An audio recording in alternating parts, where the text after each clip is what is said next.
Are you interested in behind the back deadlift? Here are my quick credentials of me doing 680 for 2.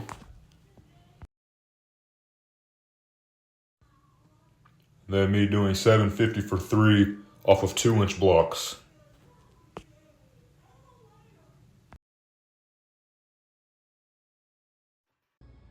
If you are interested, today I'm going to explain the mechanics of the lift, the pros and cons, and the technique. The behind the back deadlift, aka the hack deadlift, is a deadlift where the bar is behind you, and mechanics wise, if I had to compare it to any other deadlift, it's most similar to a trap bar deadlift due to the technique used in your hand positioning, or the low handle trap bar deadlift. So now I'll talk about the pros and the cons of the hack deadlift. So firstly, for pros, it doesn't strain your low back as much. Due to the weight being behind you, it puts more emphasis on your upper back rather than your lower back, so it can really spare your lower back. I've had more DOMs in my lower back from sumo deadlifts than hack deadlifts. So if you're looking for a deadlift variation that'll save your lower back and put more emphasis on your upper back or your traps, this is a good variation for you. Another pro of the hack deadlift is that because it's similar to a trap bar deadlift, it'll hit your quadriceps more. So if you do high reps, for example, it'll give you a big burn in your quads and it'll work your quads a lot, which is another good pro if you return back to conventional deadlifts because it trains good leg drive and it'll grow your quads and make them stronger. But that can also be a con because since it doesn't work your low back as much, your erectors, you don't get as much work as if you were to do conventional deadlift. So that could be considered a con. So if you do decide to do behind the back deadlifts, I would consider doing accessories that'll work your low back more, so back extensions. My personal favorite is good mornings. I've worked up to 400-pound good mornings, and that really helps if you're not going to do any pulls in front of you. But another really good pro is it'll overload your deadlift by a lot.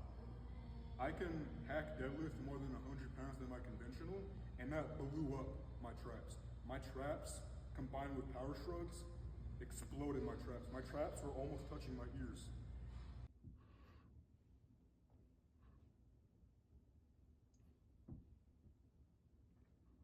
So it'll really work your traps.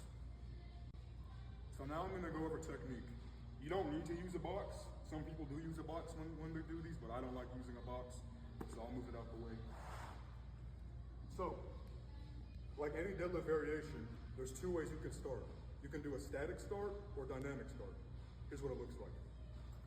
I personally use a dynamic start, which is when you use an explosive start to start the pull, like this. Like that. Or you can do a static start like this.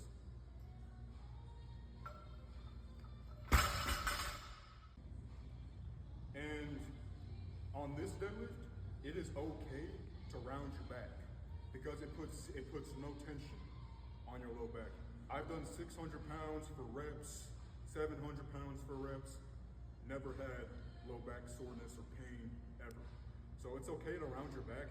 And if you're someone who has shorter arms, I personally have longer arms, so it comes a little bit more natural to me. But if you have shorter arms, I would really recommend rounding your back actually, contrary to popular belief. So if you have short arms, come to the side. So if you have shorter arms, I'd recommend rounding your upper back because that's okay. And when you come up, some people might actually get stuck on their hamstrings and you want to do a sort of hitching motion like that to get the bar up. I personally use a hitching motion sometimes, but you don't have to. You could always just grind the bar up your hamstrings like so.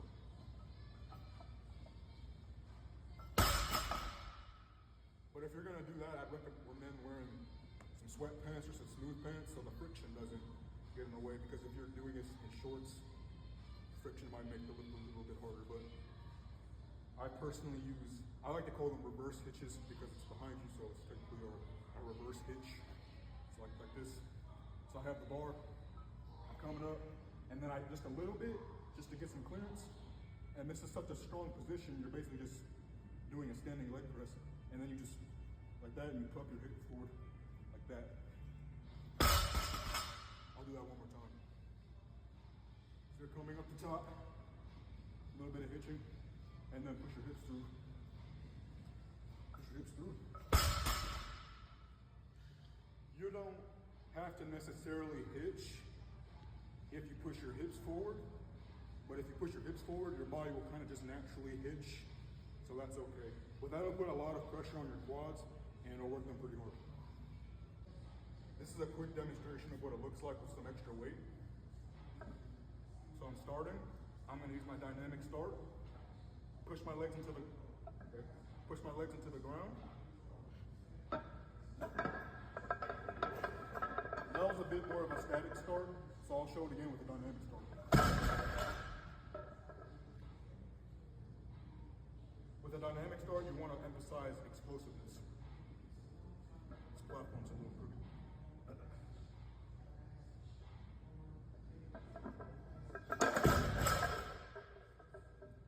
So, with this lift, it is okay to round your upper back. I promise you will not injure your lower back. But one thing I really like about this deadlift is that it'll really target your upper to mid back. So if you're someone that really wants to have just thick traps, thick upper back, this is a perfect deadlift for you. This is a perfect deadlift for you. Your traps will grow immensely. I guarantee if you get used to this movement, you could be using 10, 15% more of your conventional max. So with all that being said, that is the hack deadlift, behind the back deadlift, pros and cons.